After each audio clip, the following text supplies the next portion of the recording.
Trae su gorra de asco.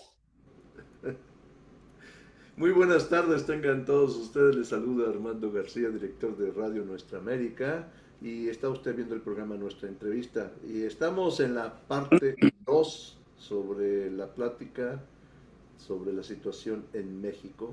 Y quiero presentarles a todos, pero que Carlos Arango se encargue de todo eso. Adelante, Carlos, O sea, bienvenido. me da el trabajo. Ujú. Él pone la radio y yo pongo el trabajo. Bueno, darle la bienvenida a Joel Ochoa, ah, de California y Chiapas, al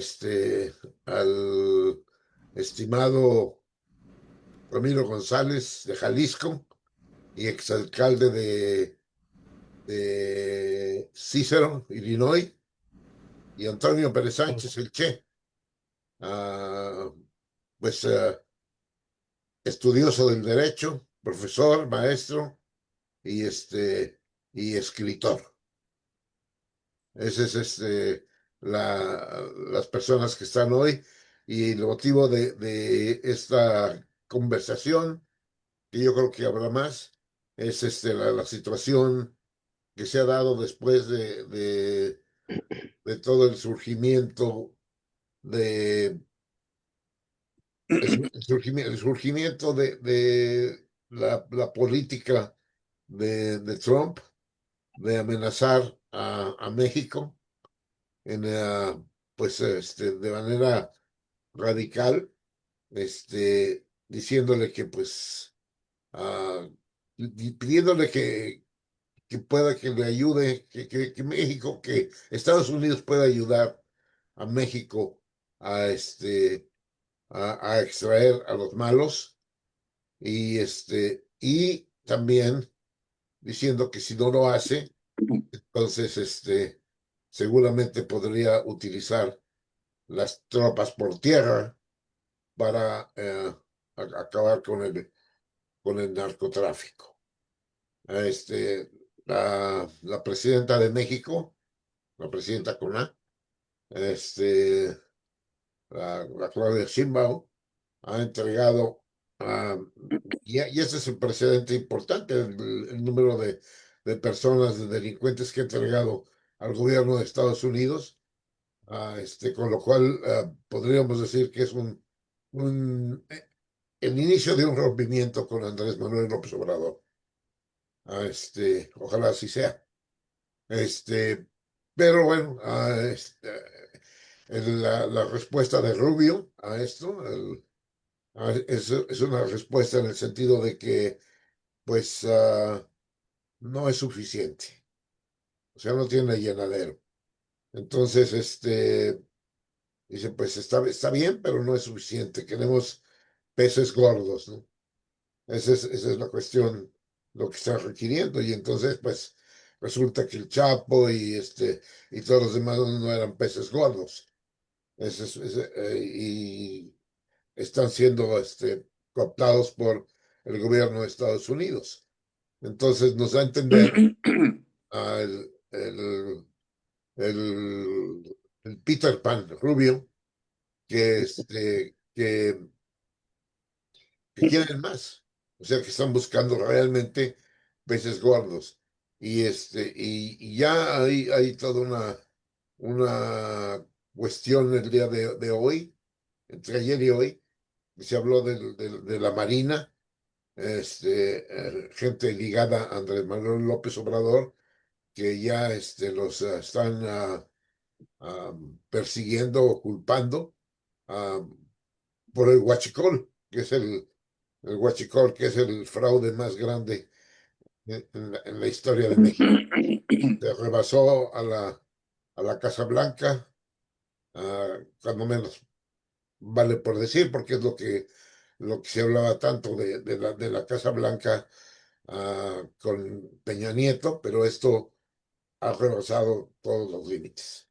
Entonces, Joel, ah, nomás con esa introducción, te dejo y am, ¿qué nos puedes comentar?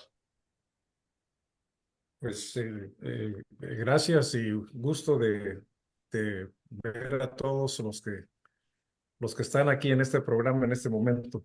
Mira, yo creo, Carlos, que deberíamos enfocar esta plática sobre eh, eh, pues esas dos aguas en las cuales navega el gobierno mexicano y el país en su conjunto, ¿no? Y esas dos aguas, pues es por un lado una oposición en México en contra del gobierno que si bien es cierto, no está todavía coordinada y con un mensaje pues un poco extraño, ¿no? Porque es un mensaje que dependiendo de quién lo lanza, puede ser de aceptación a Trump o sencillamente gente que habla de que hay que tomar una postura más enérgica en contra de Trump. Pero es oposición, independientemente de que si está verdaderamente cohesionada o no. Y luego, por otro lado, tienes la presión a la cual está expuesto el país y particularmente en este caso, pues la presidenta de México, que es quien tiene que lidiar con una realidad muy canija, ¿no? Que es el hecho de que está lidiando con el representante de un imperio que está a la deriva. Ya eso no lo podemos negar. Y este representante de ese imperio, pues está tomando una serie de medidas muy desquiciadas en algunos casos, y en ese sentido, pues está presionando a México, ¿no? Entonces, esas serían las dos cuestiones, yo creo que los dos enfoques que deberíamos de ver. Ah, y no sé si hay tiempo para verlos en una sola presentación, ¿no? Pero a mí me gustaría hablar un poco sobre la cuestión externa de México, ¿no? Eh, Miren, los que estamos en este panel, por llamarlo de alguna forma, hemos vivido dos transformaciones en México.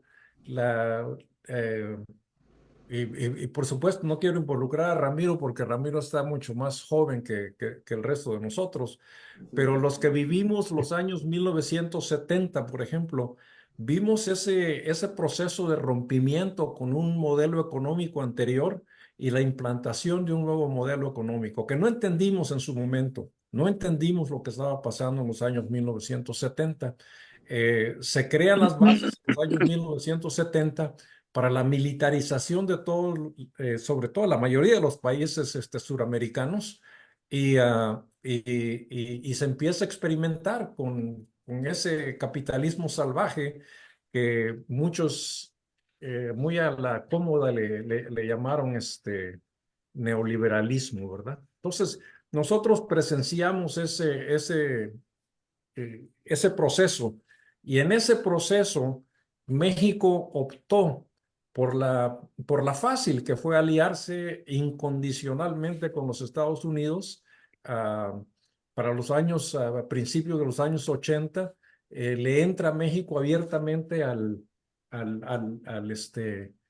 lo que se llamó la globalización y quedamos encadenados a los designios que venían de Estados Unidos hacia México, ¿no? Entonces, esa transformación la vimos.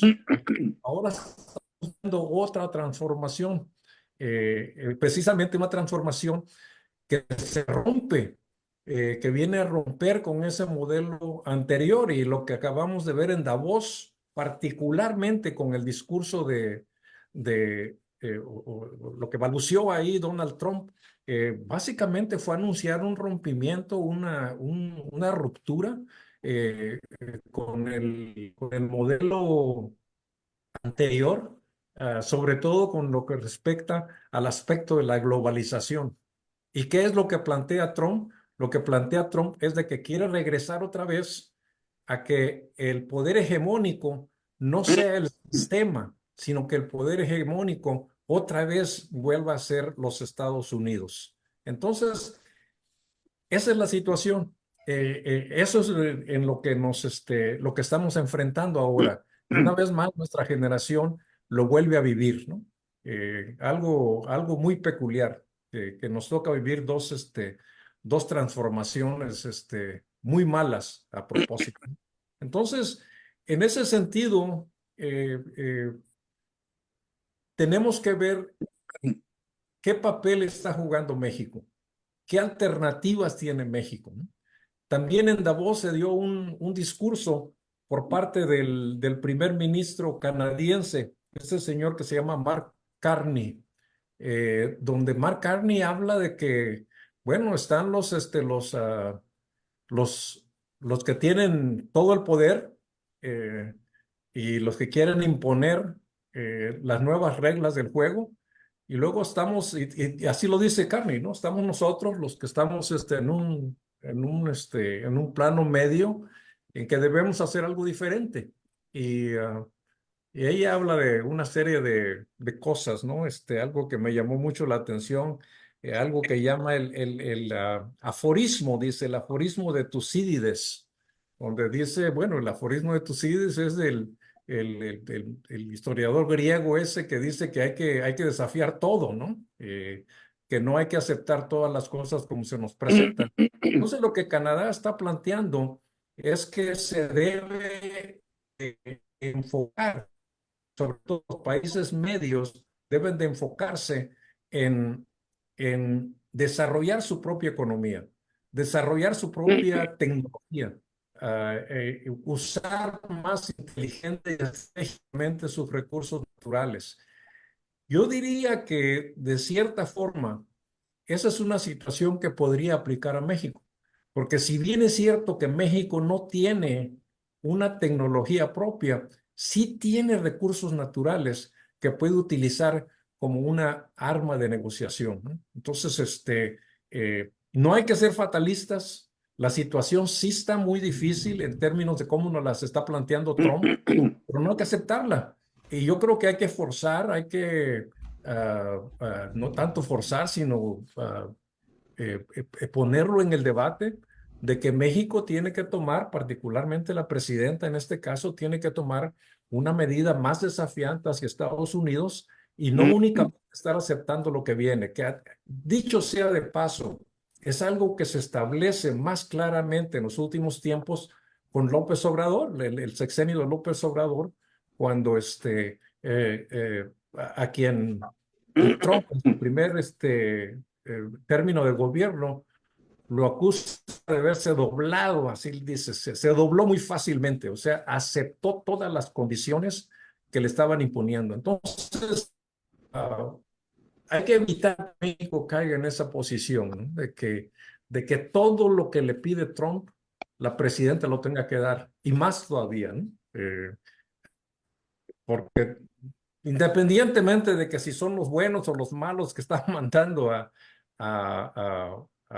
Estados Unidos, acusados de narcotráfico, bueno, independientemente de eso, hay una cuestión aquí de dignidad que México tiene que mostrarla, ¿no? Y vamos, hay que desafiar esto de que el mundo ya está repartido entre tres poderes, y que nosotros tenemos que sencillamente obedecer a lo que uno de los poderes nos está imponiendo, ¿no? En este caso, los Estados Unidos. Entonces, ese sería mi comentario inicial. Gracias. Muy bien. Che, ¿quieres decir algo? Bienvenido, bienvenido a ese comentario. Ujú. Pues sí, sí, como que estamos más nosotros por lo que hacía referencia a Carlos y Joel, pues como tenemos tantos años tratando de entender lo que ha sucedido en las últimas décadas a nivel internacional y a nivel interno de nuestro país, pues nos obliga, yo creo que es un tema que inclusive rebasa los límites del análisis o de la visión jurídica, para llevarnos a la necesidad de intentar aproximarnos a una visión que ni modo, tiene sus asegúnes, digamos, que lo acercan más a la necesidad de hacer una revisión desde una perspectiva ética, ¿sí? Y para mí, tanto el análisis histórico concreto a lo que hace referencia Joel, ¿no? De que nuestra generación, yo la verdad que agradezco que todavía estar vivo, ¿no? Que a veces de repente no entienda bien qué es lo que está pasando, ah, por nuestra experiencia y nuestras lecturas, pues nos atrevemos a intuir. Y si bien la intuición, queramos que no, es una forma del conocimiento, ¿sí? Y algunas ocasiones, o muchas de ellas, a veces vale más la intuición, o tiene mejores resultados la intuición que las maestrías y los doctorados, ¿no? Teóricos. Y claro, si se combina una cosa con la otra, pues existe mayor posibilidad de comprensión.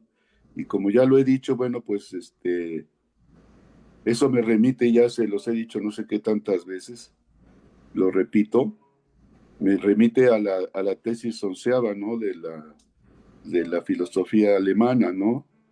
La crítica que hace Marx a que los filósofos se han pasado tratando de interpretar el mundo, pero de lo que se trata es de transformarlo.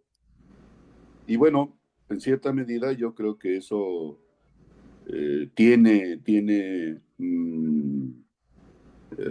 fundamento, tiene um, elementos que nos exigen hacer ese mayor esfuerzo para entender y luego transformar, ¿no? Y ya lo hemos dicho, bueno, pues sin teoría revolucionaria, pues no hay tampoco práctica revolucionaria, ¿no? Y al revés. Y entonces, en el contexto en que nos encontramos, de veras que a mí me parece, sin que yo sea un especialista, me hubiera gustado llegar a esta edad, convirtiéndome en algún tipo que hubiera desarrollado ciertas herramientas de tipo teórico, filosófico, político, que me permitieran eh, interpretar y traducir lo que, lo que pasa en mi cerebro cuando veo, escucho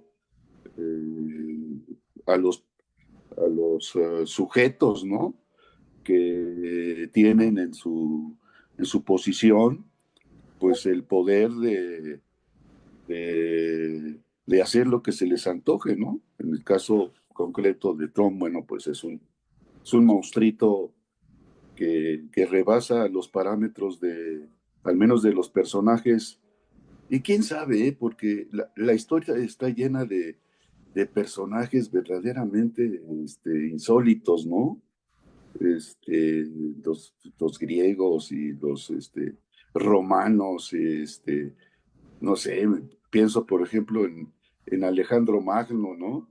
La idea que él tenía que tiene que ver con lo que actualmente es el imperialismo, ¿no?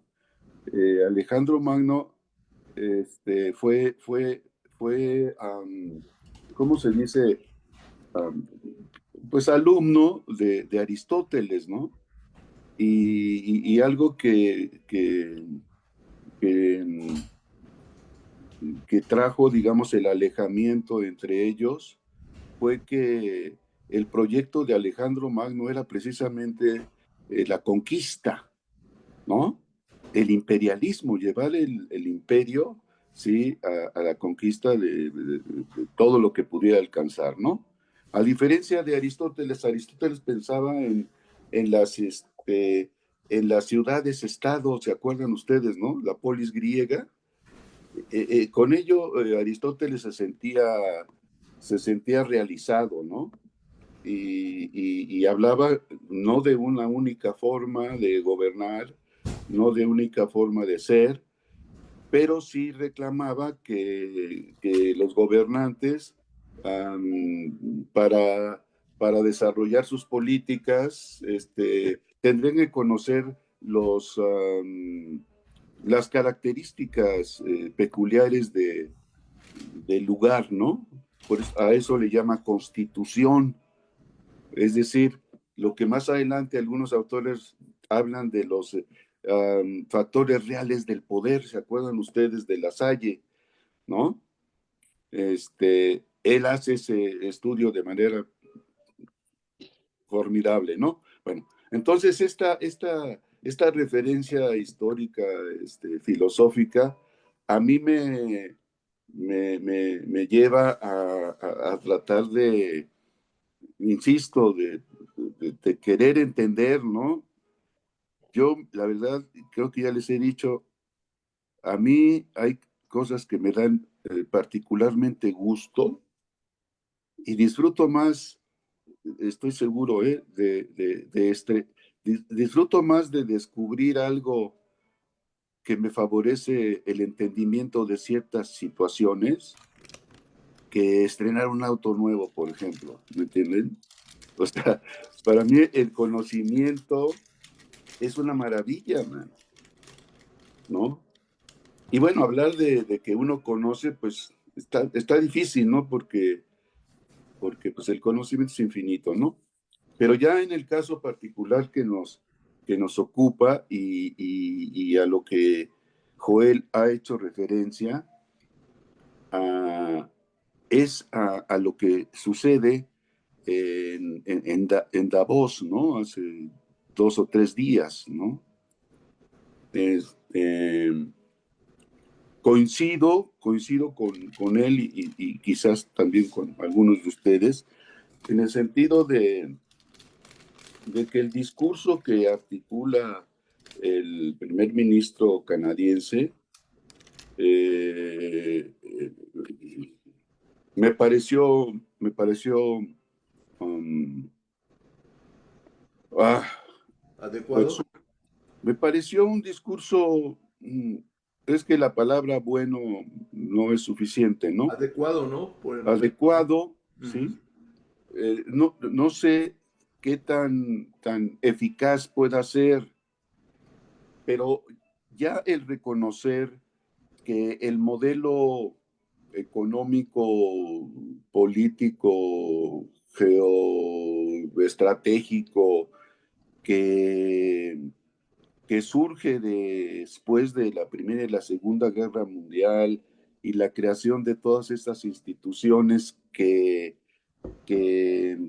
como la ONU, como las diferentes instituciones la OMC, en fin, en lo económico, etcétera, al parecer están eh, caducas, ¿no? La OEA. Caducas porque la hegemonía, es decir, ese nuevo orden que surge de la Segunda Guerra Mundial es un orden que está supeditado, que está subordinado, evidentemente, al más poderoso, es decir, a la posición que queramos que no obtiene los Estados Unidos de Norteamérica, ¿no? Es la única potencia que participa en la Segunda Guerra Mundial, salvo la excepción de lo que pasa en el ataque que los japoneses le hacen en los 50, ¿no? En la destrucción de sus barcos, etcétera. Pero el territorio norteamericano nunca se vio invadido, ¿no? A diferencia de lo que pasó en Europa, ¿no? Cómo las economías y las sociedades quedan diezmadas, ¿no? Entonces, esa hegemonía que los Estados Unidos logran, se mantiene por varias décadas, ¿no?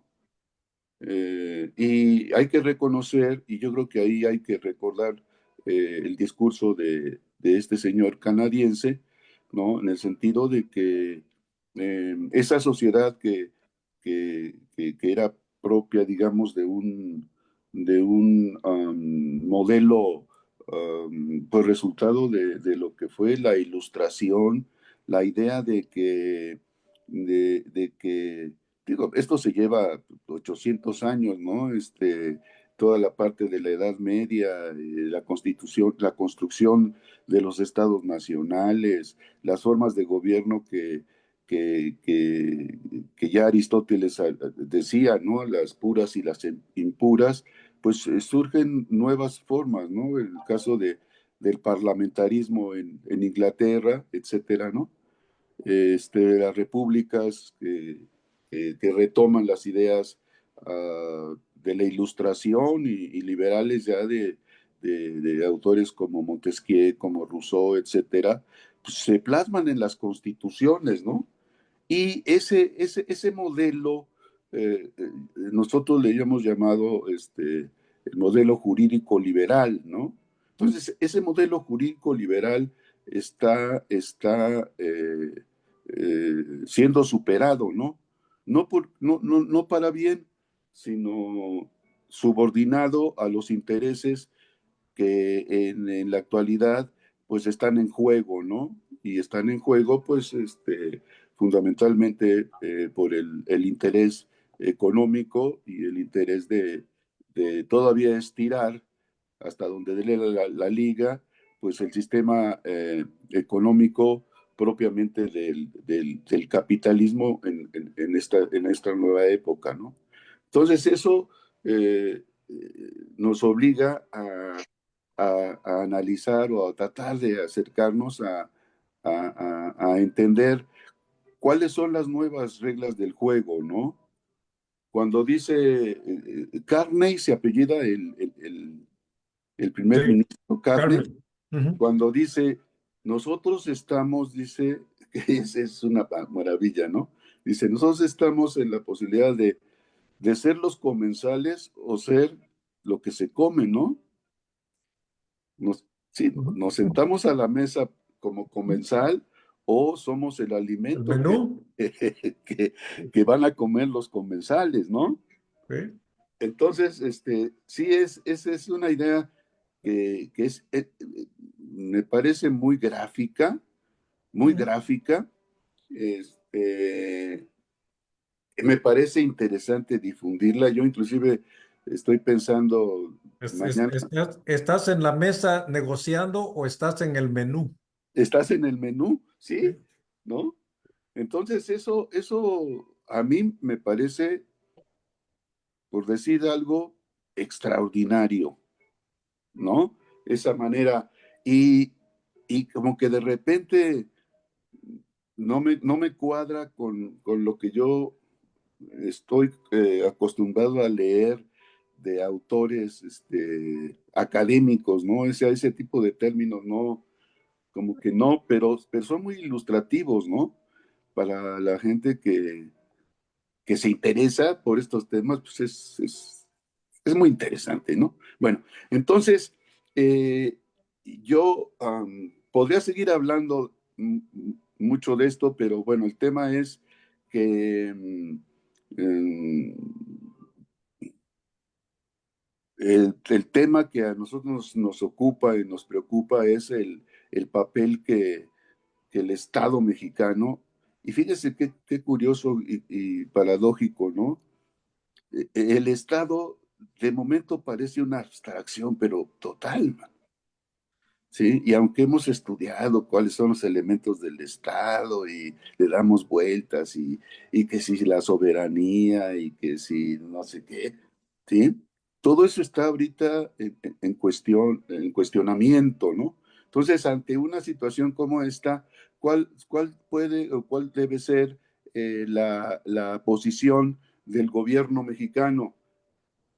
¿Sí? Ya en la ocasión pasada yo les decía, yo tengo la impresión de que el concepto de soberanía, no solamente México, sino inclusive el mismo Canadá, pues lo utilizan o lo pueden utilizar no para reivindicar efectivamente el valor histórico político del concepto de la soberanía, sino la apropiación de ese concepto por la camarilla que está en el poder, ¿sí?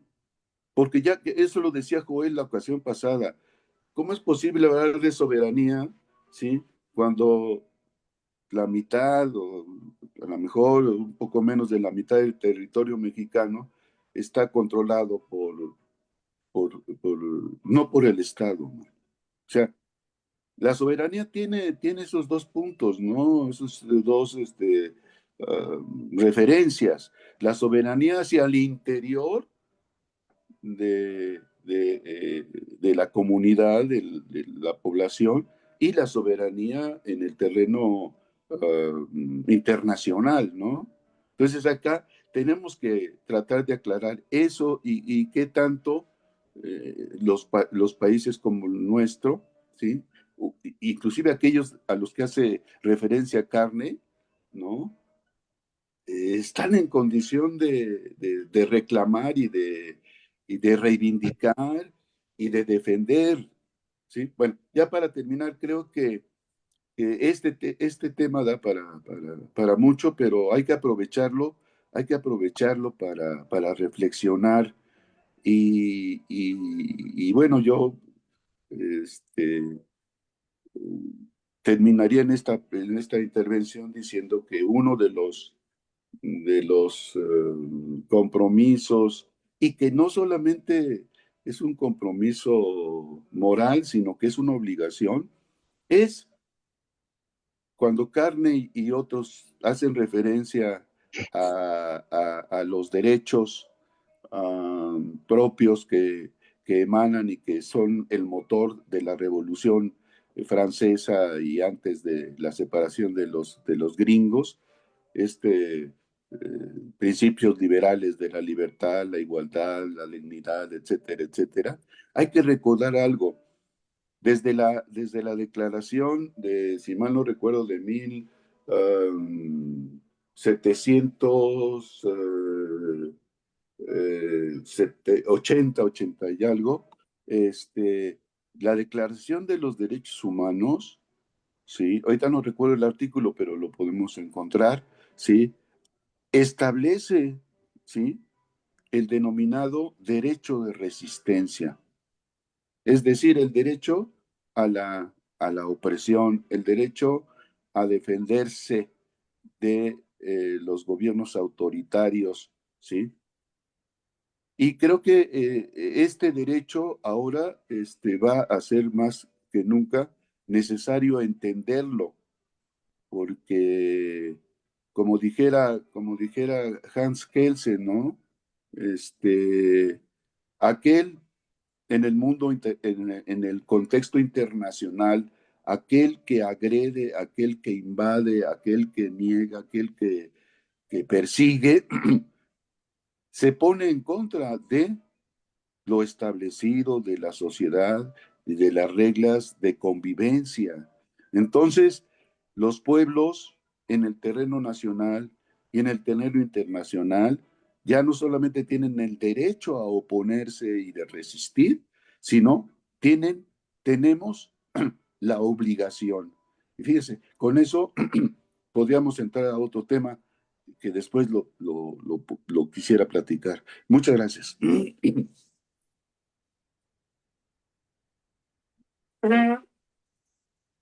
Armando.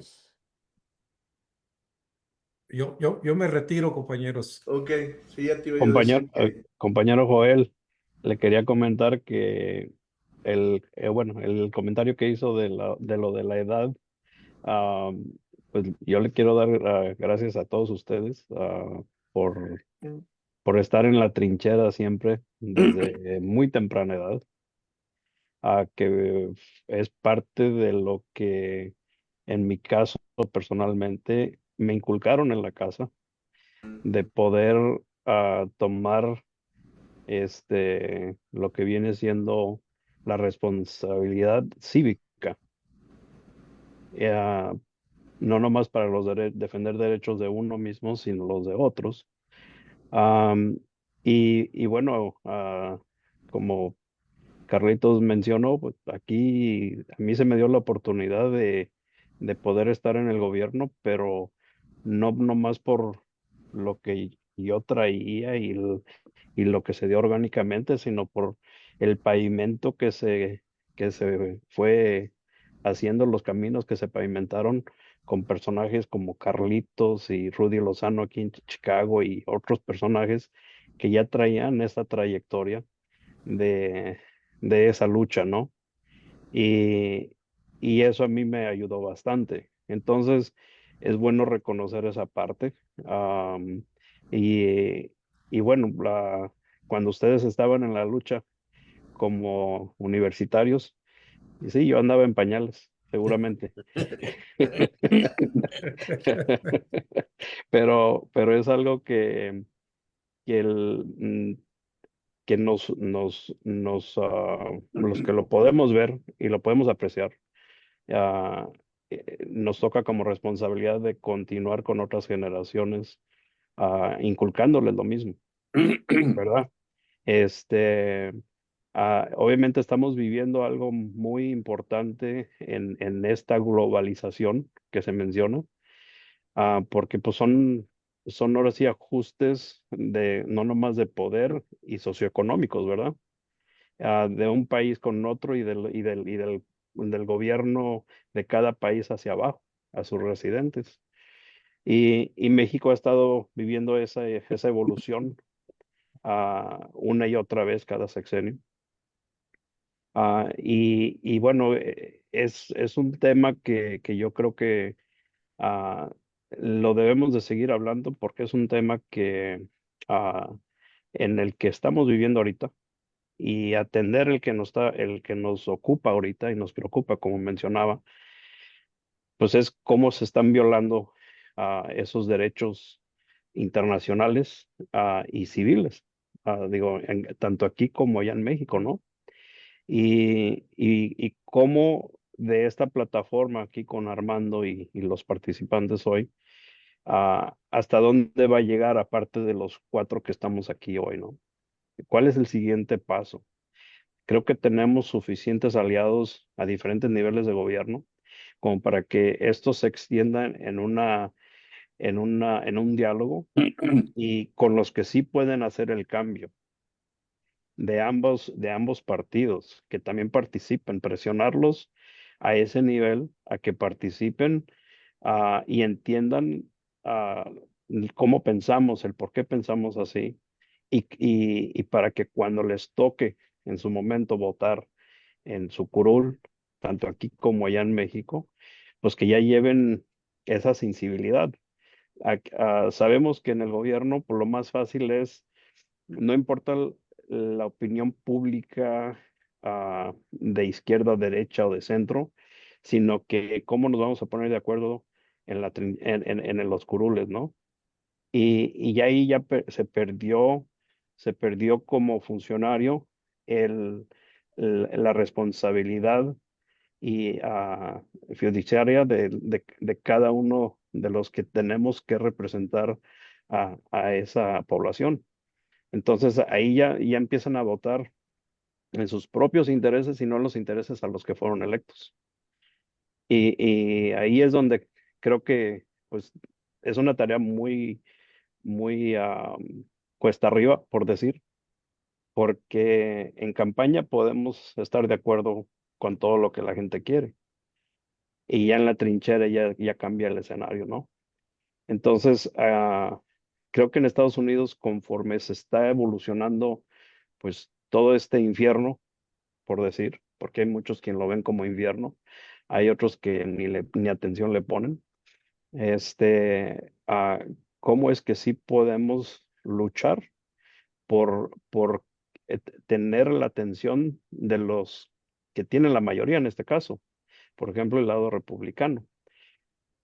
Creo que conforme están pasando las cosas aquí en Estados Unidos, claro, tenemos una cabra en una tienda de cristal, y el presidente ya sabe que nomás tiene poco tiempo para seguir como una cabra loca, funcionando como una cabra loca, aparte de que ya se le fueron las cabras, ¿no? ah, eh, en cuestión de salud, porque sabemos que de salud anda muy mal. Am, pero aquí en este caso, con su Consejo de Paz que acaba de instituir, ahí me queda muy claro que esa es una patada de ahogado, porque sabemos que ya tiene que cambiar la perspectiva de la guerra civil que él ya empezó a hacer aquí en Estados Unidos. Y les quería comentar de que lo que estamos viviendo ahorita y lo que se vivió en Estados Unidos en el 2016, 17, 18, cuando estaba Trump en oficina y llegándole a lo que era COVID, este, era una insurgencia que se venía tramando desde el 2007 en Estados Unidos por los de ultra derecha. Eso es algo que yo les puedo decir de primera mano porque, pues gracias a Dios, he tenido la oportunidad de estar en varias mesas viendo ciertos menús y yo veía ya cómo hablaban estas personas. Yo escuchaba cómo ya estaban tramando desde que te tienes que tener cierta cantidad de artillería en tu casa para defender tu casa, que comida, que esto, que todo lo que ya hemos vivido de, de, ah, para protegerte y las guerras. Ahora sí, los pleitos en la calle que vimos en Estados Unidos, en lugares que nunca se veían. Y ahorita lo que estamos viendo con una guerra del gobierno contra los civiles, eso está cambiando el panorama y la vista de muchos americanos, porque ya les pegó a ellos también.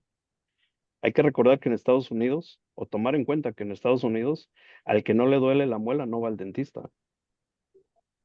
Entonces, aquí ya les está doliendo la muela a los no documentados, a los que supuestamente son americanos y son dueños del país, ¿no? A los únicos que están ahorita siguiendo el orden del presidente Trump son los poderes de los que manejan el dinero a nivel global, punto. Más, ahora sí, los acarreados que pues les pagan para ir a hacer el desmadre. Imagínense, le están pagando $50,000 nomás por entrarle a ser agentes de ICE, más $1,000 por cada persona que arrestan. Ese ya es un incentivo a ese nivel. Imagínense. Se ha rebasado todos los presupuestos de Estados Unidos. Ha sido el más alto, como si fuera una guerra internacional, nomás en perseguir a gente aquí en Estados Unidos. Eso ya ese show ya se le está acabando, más el dinero también. Entonces, creo que esta plática de hoy en día la tenemos que llevar a otro nivel, con invitados del Congreso y del Senado de aquí, con el Congreso y el Senado de México, estratégicamente seleccionados para poder llevarlo a una plataforma ya más arriba, para concientizar a la gente. Porque sí estamos, ahora sí que, por ejemplo, yo a mis hijos les hablo desde que estaban en pañales, les hablo de política. Había un debate y nos sentábamos todos a verlo. Pero eso es nomás para ir moldeando de que, hey, esto es una responsabilidad. Pero ahorita la juventud está perdida. ¿Por qué? Porque pues, tenemos otros problemas y ese problema es que se rascan las uñas el que le gusta y el que le sabe, ¿no? Porque muchos dicen la política no es para mí. Entonces, pues es lo que propongo y bueno, no sé ustedes cuál es el plan después de esto, Armando y Carlitos. Carlos, Bueno, miren, estamos en una coyuntura muy especial por esta relación México-Estados Unidos, que Carlos Fuentes comentaba sobre el libro este del México distante. o extraños, ¿Vecinos? extraños vecinos. Y realmente la relación se ha ido deteriorando más y más.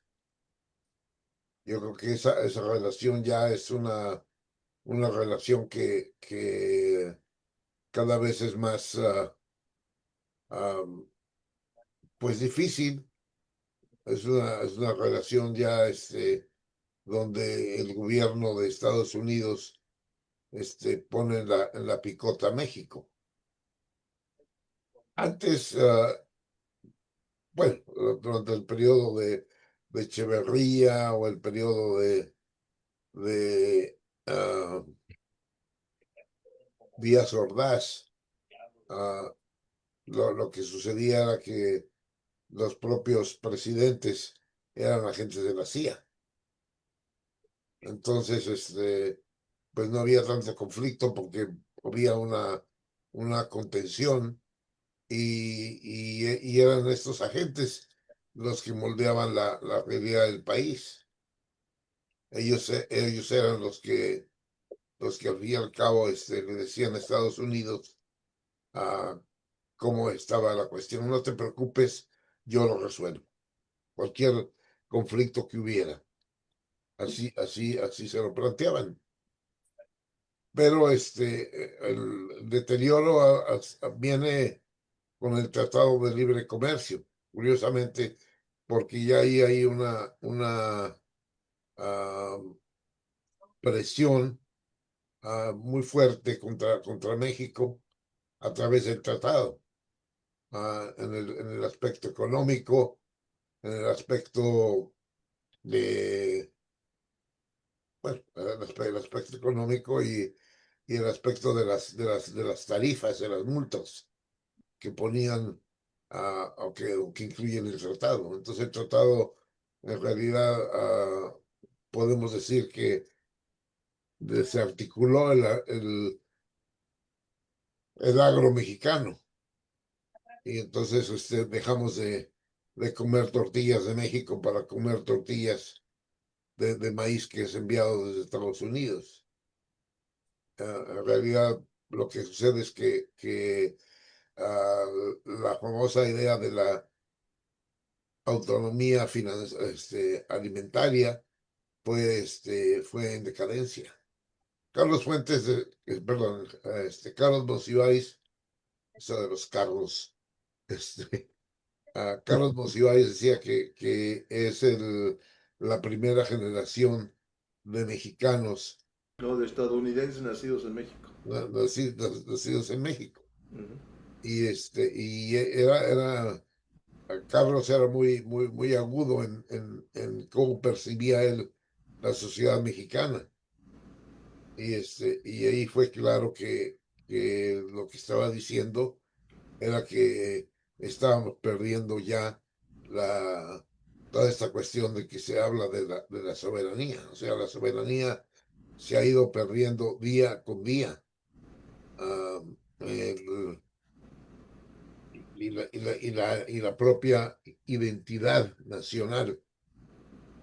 Entonces, por otro lado, tienes la cuestión de 40 millones de mexicanos radicando en el exterior. Los 40 millones que no han sido, ah, bueno, que no han recibido ningún beneficio, ah, estando en Estados Unidos, y hoy son objeto de una represión brutal por parte de los Estados Unidos. Nos preguntaba Antonio cómo está su situación migratoria esta mañana. Así es. Y sí, o sea, la gente hoy ya están utilizando drones para identificar y perseguir inmigrantes o para espiarlos. Y ya llevamos 30 años hablando de esa tecnología Ujú. y posibilidad. Como, Ahora, no te quiero interrumpir, pero se me olvidan las preguntas o los comentarios a veces, Carlitos. Pero ya conoces cómo soy en estas reuniones. ¿Te has preguntado o se han preguntado qué va a pasar en caso de que México invada, digo, que Estados Unidos invada México, qué va a pasar con nosotros los que estamos aquí? ¿Nos vamos a quedar con los brazos cruzados comprando nuestro cafecito todos los días? Esa es ¿O la nos Exacto. pregunta vamos, que, esa es la pregunta o que, nos vamos a levantar en armas aquí mismo de este lado de la frontera? esa es la pregunta que yo iba a hacer porque Ah, entonces qué bueno que el todos siguiente estamos... país puede ser Cuba, puede ser México, el capricho de Donald Trump. lo más seguro es que va a ser Cuba quien van a intervenir. Cuba, Cuba es más Sí, fácil. sí, porque el Cuba es más fácil. secretario trae el ombligo ahí amarrado y Y con No hay ese, hasta Trump lo quiere poner de presidente de Cuba, así que. Sí, o sea, lo lógico sería Cuba, ya sí. para. Pero lo que nos llega a, pues a esa discusión es precisamente que México ha sufrido pues en la guerra 46-47 Sí, la 19. pérdida de territorio. Ujú. O sea, nos han saqueado, ¿no? De una manera increíble. ujú, O sea, es lo que pasa hoy en Venezuela, es un saqueo que se dio en México. Am, y además porque en México no había una unidad. Y esa es la otra cuestión de cómo puedes construir una unidad nacional cuando hay profundas diferencias. Hay la oposición de extrema derecha, están los duros de Morena, está en fin, hay una situación difícil para construir la unidad nacional. Pero yo creo que los 40 millones de mexicanos sí pueden empezar a discutir y abrir el tema que hablábamos con Armando hace un mes, Sí. que hablábamos la cuestión de que ese tratado de libre comercio no fue un tratado, fue Tratado una, de Guadalupe Hidalgo, no te confundiste. perdón, sí, Tratado de Guadalupe Hidalgo, sí. tratado de Guadalupe Hidalgo, perdón, ya no, Aunque se fue, parecen, pero. fue un abuso, fue un saqueo, y que ese saqueo, llega el punto de que necesitamos empezar a una discusión de lo que fue ese acuerdo ah, Sí, del Tratado de Guadalupe Hidalgo para empezar a reclamar lo que violentamente porque fue una guerra, o sea, fue una ah, guerra, no, Y no, el no, tratado en sí no puede no puede tener efecto porque se firmó cuando todavía había ocupación. no exactamente. Estaba en todo, ese, en ese tiempo, en el derecho, si un país está ocupado militarmente no puede firmar ningún tratado porque no hay paz todavía. en ese sentido y en ese contexto, creo que tenemos que invitar al diálogo a las comunidades nativas tanto de México como de Estados Unidos. Así ¿Por es. qué? Porque las comunidades nativas en Estados Unidos ya llevan mucho camino y con mucho éxito en este tema. Por ejemplo, la más reciente y la más importante por la magnitud de lo que recuperaron fueron las 5 naciones nativas en Oklahoma, Ujú. que acaban de recuperar casi la mitad del estado de Oklahoma. Y ahí incluyen no nomás áreas rurales, sino que la capital, que es donde está todo lo pavimentado, ¿verdad? Normalmente, por ejemplo, en el estado de Illinois, acaban apenas hace año y medio, 2 años máximo, acaban de entregarle a las comunidades nativas, porque ya aquí no hay naciones nativas, Ujú. porque las erradicaron. Le entregaron 50,000 hectáreas Hectáreas. Ujú. en el Illinois. Entonces, eso pues es un símbolo. ¿No? Simbólicamente, pues ya lo reconocemos, ahí está, pero creo que tenemos que trabajar de la mano con ellos ¿Por qué? Porque de ahí viene donde se va a recuperar en realidad ese territorio, así como Trump quiere recuperar el petróleo que le quitaron a Estados Unidos de Venezuela, ¿verdad? Entonces al rato va a decir que este Cuauhtémoc también le quitó el petróleo a Estados Unidos.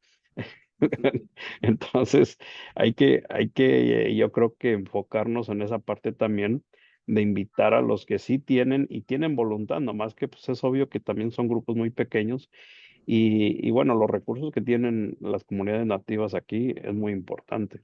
Ah, y las cortes de ellos, ahora sí podríamos revolucionar toda esa idea, no nomás de un diálogo en una mañana, pero que llegara a algo muy sustantivo. Yeah.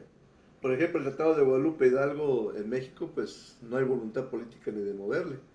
Pero Ujú, acá es el pan de cada día. O sea, si tú hablas con las comunidades mexicanas nacidas en Estados Unidos en ciertas regiones como Nuevo México, ujú, el Tratado de Guadalupe Hidalgo es la única arma, la única protección que pueden tener esas comunidades. Ahí tienen el caso de Reyes Tijerina en Nuevo México. Empezó su lucha haciendo valer el derecho del Tratado de Guadalupe Hidalgo dentro de Nuevo México. Y se peleó con los terratenientes y con medio mundo y dijo, aquí ustedes firmaron un tratado y aquí está. Estas tierras son de Sultanito, Menganito y todos son de mexicanos. Así No ujú, es. puedes, no puedes llegar y tomarlas nada más porque se te hinchen los de abajo, ¿no? ujú, Entonces ahí empezó una lucha muy fuerte y hay zonas de Nuevo México y de Arizona que el Tratado de Guadalupe Hidalgo les aplica, pero fuertemente. Así como en el caso como hubo un tratado con México y Estados Unidos, también Estados Unidos firmó tratados con las comunidades nativas americanas, ujú. hasta por 100 años. Y muchos de esos 100 años ya están a punto de cumplirse o ya caducaron. No estoy muy seguro de ello, pero yo he oído de temas de que ya pasaron los 100 años y todos estamos aquí. ¿En qué quedamos hace 100 años? Y Ujú, entonces hay comunidades que, como tú dices, que las comunidades nativas son muy importantes, pero las comunidades mexicanas son las que debemos de unir y la única unificación que podemos tener es todo lo que está pasando y el Tratado de Guadalupe Hidalgo, hacerlo, ponerlo en práctica. O sea, ustedes firmaron un tratado en 1848 y este tratado se supone que tenía que haber cumplido ciertos derechos, ciertas obligaciones y, y ahorita estás atacando a las comunidades mexicanas o de los descendientes de todos esos mexicanos dentro de Estados Unidos y no es lo que dice ese tratado. ujú. Entonces yo me imagino que gran parte, el mover el tapete, como decimos, es aquí Ay, dentro de Estados Unidos, no tanto en México. Al menos que sí, haya... Sí. no, bueno, en México, yo digo México porque hay Ujú, muchas, allá les llaman comunidades, pero son naciones también ujú, nativas, ah, que tienen su representante en el Congreso, pero pues eso y nada es lo mismo. sí. Y nada más Entonces, están ahí nada más para tener sí, nomás por un decir, rostro color le, cobre. le sobamos el chipote y se acabó. Sí, sí. Y les damos Entonces, ahí su lana y les damos agua o algo así, ujú, ya con los calmas. Ujú, pero sigue habiendo más de 15 millones de nativos en México que todavía viven en áreas muy rurales, ujú. ¿verdad? Entonces, es una cantidad muy grande y esas comunidades, naciones nativas de la frontera de Estados Unidos con México hoy en día, ellos internacionalmente siguen trabajando como uno. Creo que son apaches y Pues tienen sus gobiernos sí, locales. En sí, Texas, un día un amigo y, mío me invitó ahí a ver un casino y dije, pues ujú, vamos. Y lo vi diferente. Oye, ¿dónde estamos? En un casino, sí, pero estamos de qué lado. Y cruzamos la frontera que ni me di cuenta. No, no, estás en Estados Unidos, pero no es Estados Unidos. ¿Cómo que en Estados Unidos? Sí, pues es territorio sí, de X nación indígena. sí, Entonces, los yaquis, creo que les sí, llaman yaquis bien. también. Ujú, ujú, Y ellos todavía es un solo gobierno, aunque hay una frontera de dos países. ujú, ujú. Entonces, por ahí yo creo que nos tenemos que Yo digo que agarrar sí. Y yo digo que las también. comunidades mexicanas tienen que unirse, o sea, los mexicanos en Estados Unidos debemos de unirnos para con una fuerza para tratar de que se respete el derecho que se firmó hace más de chorrocientos años. Ey, Pero porque ahí en ese tratado dice que los derechos de los mexicanos que se quedaron y sus familias Pues sí, serán respetados. ¿Verdad, Carlos? Los Sí, derechos serán respetados, y ahorita con todo lo de la redada, de la transgresión, su idioma. ¿sí? Conservar su ey, idioma, todo eso ha sido atacado siempre. Entonces ahora estas ey. comunidades que están sufriéndola, este tratado, ustedes en 1848 dijeron que las comunidades mexicanas y sus descendientes iban a ser respetados sus derechos, y no lo están haciendo. Y en lo que estamos viviendo hoy, recuerden, digo, ustedes tienen que recordar que en la época de cuando Estados Unidos estaba en contra del socialismo o comunismo, Ujú, ujú. hay que recordar, que no se nos olvide, que estaban en contra de esa ideología, ¿verdad? Pero ¿qué fue lo que hizo Estados Unidos? Primero puso resistencia y luego después los hizo compadres. Sí. Y a través, Y a uno de esos compadres le debes un chorro de lana que es China. exactamente. Y a través de qué agencia estadounidense se los hicieron compadres. ¿Ustedes saben cuáles? ¿Qué, perdón? ¿La pregunta? A través de cuál dependencia estadounidense se hicieron compadres a esa iniciativa que estaban oprimiendo en ese entonces, que le llamaban el comunismo o Ujú. socialismo, Ajá. que O sea, después se la mande misma CIA no es la misma CIA. en la misma CIA, exactamente. Entonces, ahí es donde están, pero a través de donde la CIA opera, digo, esto es algo que muchos no saben o no quieren creerlo, pero la misma CIA opera a través de los sindicatos Mm. a nivel global. Por eso los sindicatos pudieron florecer después de la lucha que tuvieron para existir. Entonces, a través de los sindicatos tenían a infiltrados por todo el mundo, hasta la fecha. Y seguiré siendo así. Y Hasta, seguir, y Antonio, seguir teniendo el control. ¿Por qué? Porque la información es el poder, ¿no? claro. Antonio, Antonio. Ajá, yo quisiera aprovechar esto que se está comentando. A mí me parece muy, pues no solamente interesante, me parece necesario traerlo a esta plática. Y no sé qué tan, por lo que estoy oyendo del compañero, ¿cuál es tu nombre? Discúlpame. Ramiro. Sí, Ramiro, Ramiro, Ramiro González. me parece, ¿ves? Yo no lo conozco hasta ahora, sé, pero como te presentaron, has tenido oportunidad y responsabilidad, pues, considerable, ¿no? Si mal no entendí, te desempeñaste como alcalde. Es correcto. ¿De qué lugar? Cícero, Illinois. Ah, de allá, de hasta arriba, donde está Carlitos. sí. Sí, Ah, bueno. así es. Están Mira, pegados. jefes. me viene a la mente, porque esto que acabas de plantear y que estamos comentando, pues me parece que es o un trabajo obligado que habría que hacer o que se ha hecho y ha rendido ciertos frutos y que a lo mejor yo, bueno, acá en nuestro pueblote, pues lo desconocemos, ¿no? Y a lo mejor incluso hacia el interior de algunas de las comunidades allá, no se conoce, ¿no? Pero bueno, eso ya sería otra cuestión. Lo que quiero traer a colación es, darles, bueno, Carlos lo conoce, también lo conoce Armando. Nosotros un pequeño grupo de universitarios que nos conocimos desde los años 70.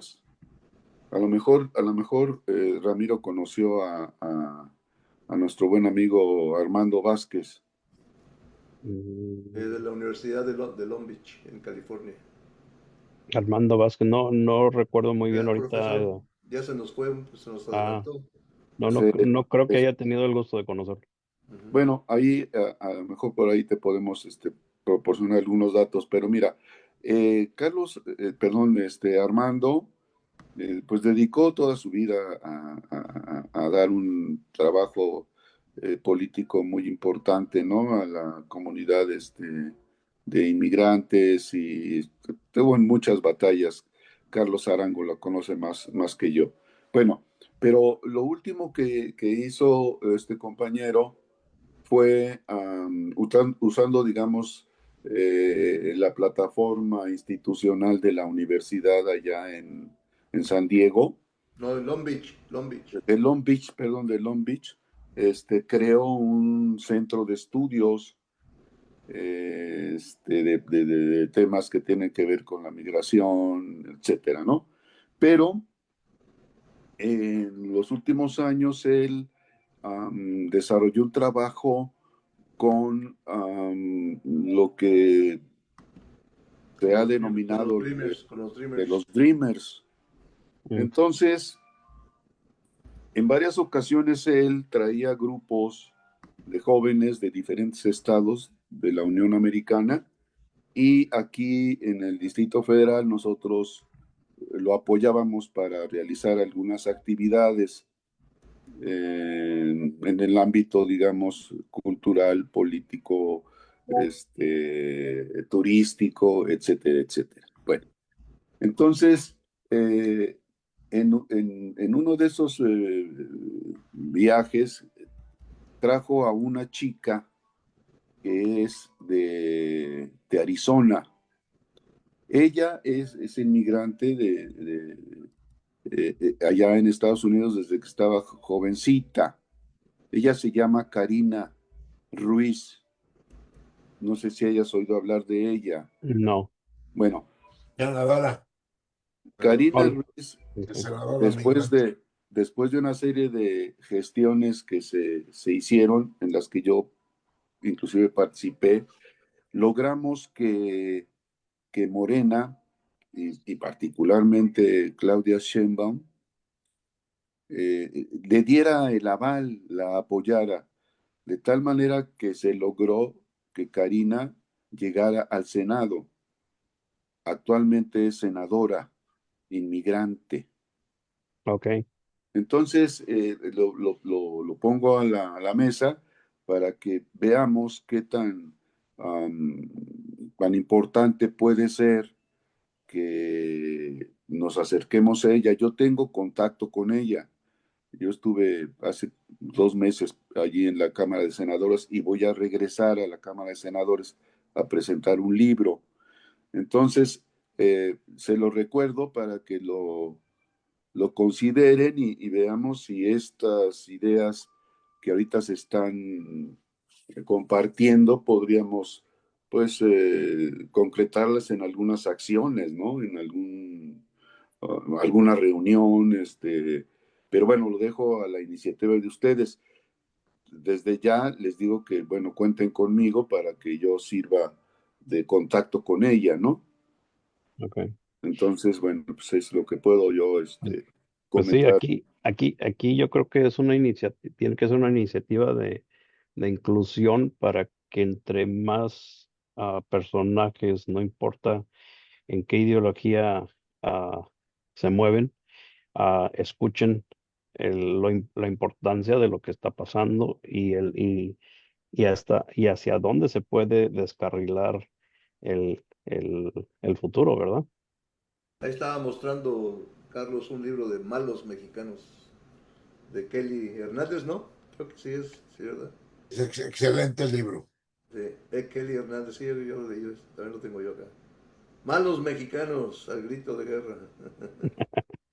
Órale. Uno del magonismo lo trae a colación porque Armando Vázquez tenía un noticiero que se llamaba Magonismo o algo así, ¿verdad? el magonismo, sí, Sí, el magonista. el magonista. magonista. Muy bien. Pues ya Es, nos vamos, ¿no? sí, una cuestión que creo que es importante que hace rato platicábamos con Ramiro, la cuestión de traer a la mesa la discusión de la reforma política electoral mexicana. Porque se está planteando de que debe tener cuando menos 5 diputados, 10, 10 diputados. No me 10, vayas a empezar como nuestros líderes, o menos, como 20. 10 diputados migrantes y, y unos 2 senadores. La presidenta se ha expresado en la mañanera por primera vez de que es necesaria la representación y que estos diputados puedan ser electos por, por la gente de aquí.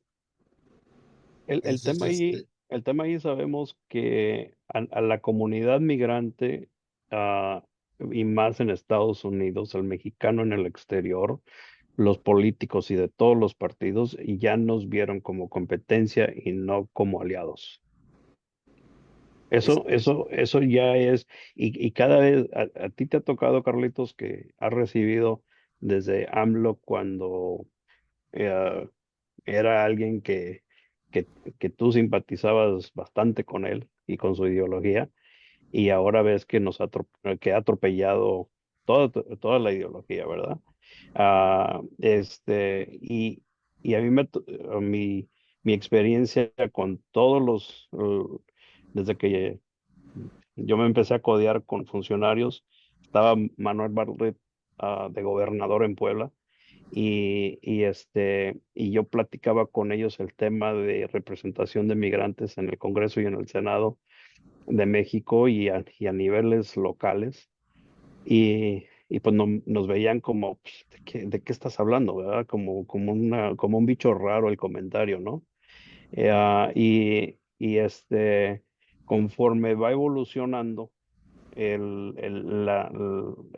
todo el fenómeno de los mexicanos en el exterior participar en las urnas, ah, este, pues vemos que en vez de vernos como aliados, nos vieron como competencia. Entonces, de ninguna manera nos quieren dejar abrir y no nos van a dejar abrir. Si es que en la política, todos ustedes ya lo saben, que en la política nadie nos va a regalar nada, lo tenemos que ir y lo tenemos que arrebatar. Pero también hay que ser estratégicos y de acuerdo con la ley, ¿verdad? Porque si no, pues ya entramos en batallas. yo creo Este, que ella sí está en su propuesta, está planteando de que los diputados sean elegidos por la propia gente. O sea, tú que eres de Jalisco, ujú, la gente de Jalisco sea la que te elija. Pero sí, los sí. migrantes, este, Pero ¿cómo van a votar? Y sabemos que ahí también hay fallas, Carlitos, porque en México tú te registras y recoges tu credencial y ya y no hay que activar esa credencial, ya está activada. Y en nosotros que tenemos la credencial acá, si no la activas no puedes votar. es lo que tenemos que ver, qué es lo que Entonces, imagínate hasta dónde tenemos que escalar la la ley, problemática, la ley, todo eso, ¿no?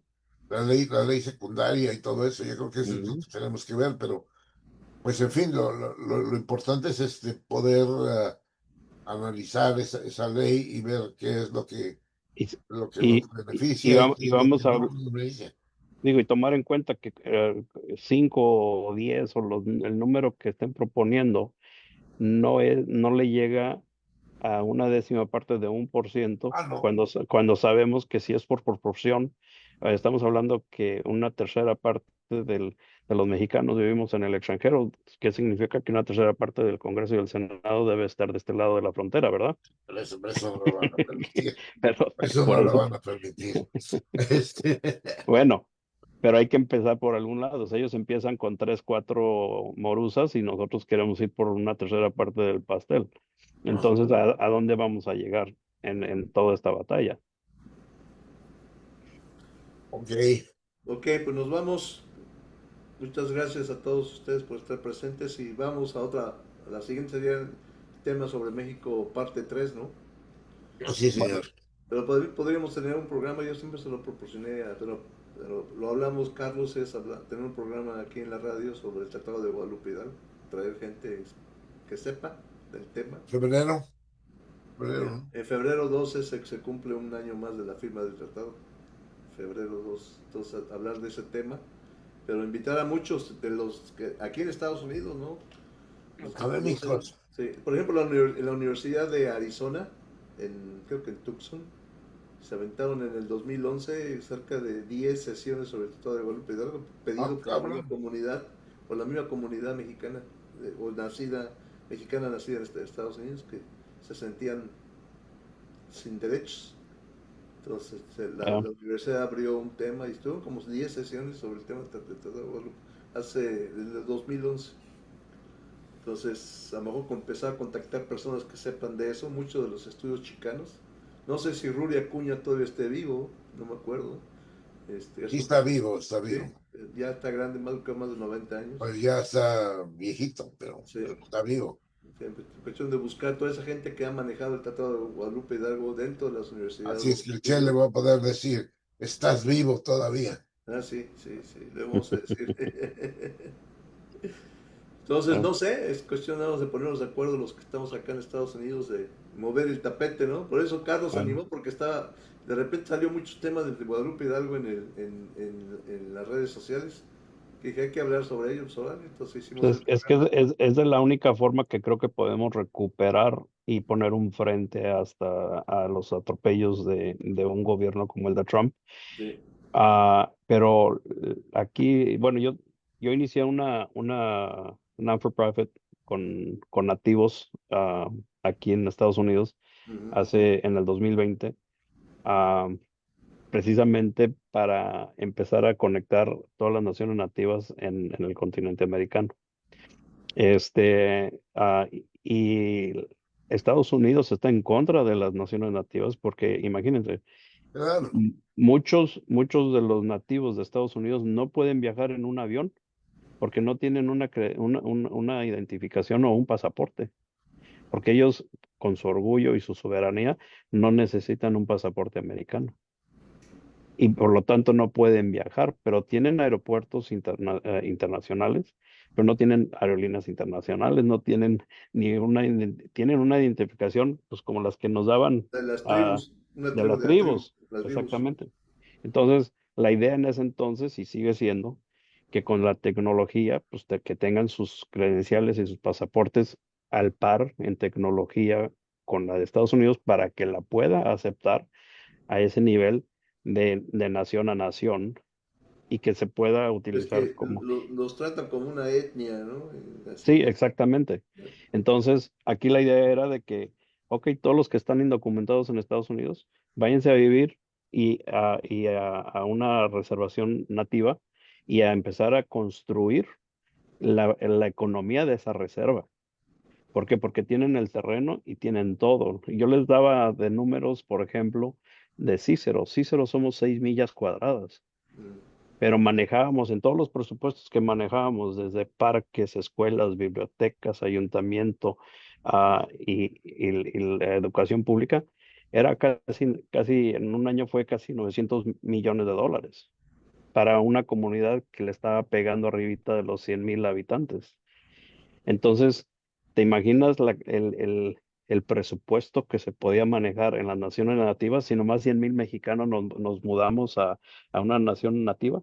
Que esté La, virgen, la virgen el terreno, ¿no? virgen. Y ahí la propuesta es desde cero, no nomás la infraestructura de las calles y drenaje y escuelas y hospitales y casas y comercio, sino también la la infraestructura del gobierno, el que va a gobernar va a ser la misma comunidad con sus representantes nativos, para que también pues conjuntamente se se respeten las leyes de la soberanía nativa junto con estas nuevas comunidades. Y sí Ah, se puede, y sí se puede. y, y en ese entonces tuvimos una conferencia en Oklahoma, ah, y hubo mucha aceptación muy buena. Nomás que obviamente pues llegó COVID y ya, ya no se pudo dar seguimiento al Este, 100, pero es algo que creo que puede ser una solución muy buena en el futuro. se puede recuperar Ujú, ese movimiento. ya. Ok, y si se hace aquí en la radio Nuestra América, yo estoy en Indiana, así que estamos cerca. Ah, aquí Este, a media hora. no, hora y media, estoy en Notre Dame, Ah, donde está la estás más universidad, lejos. a un ladito. Eh, ¿En cuál universidad? en la de Notre Dame. Ah, Notre Dame, ok, Ujú. Pero estoy perfecto. pegado aquí en la universidad como a 3 cuadras de aquí. Ah, qué bien. Yeah. Bueno, nos vamos entonces. Esta es Radio Nuestra América en el programa Nuestra Entrevista. Gracias Antonio, gracias Ramiro, ¿no? Carlos y todos los Gracias a demás que nos ustedes. están Espero escuchando. que el frío no les está afectando demasiado por lo que se ve, se lee. Estamos, Están pasando una estamos en temporada. grados centígrados como a -17. Y así Fíjate, va a nada estar todo más. el fin de semana. Todo el fin de semana. O Bueno, peor. procuren cuidarse porque ya a nuestra edad, cualquier vientecito ahí fuerte nos manda a la cama, mano. Un, Eh, un Bueno, un airecito abrazo. Mucho gusto conocerte, Ramiro. Igualmente a la orden aquí, Ok, como nos siempre, vamos. Muchas gracias a todos. a través Felicidades. a través de Protéjanse Carlitos los que aquí. viven cerca del frío. Hasta luego, que les vaya bien. Gracias. Adiós. Muy bien.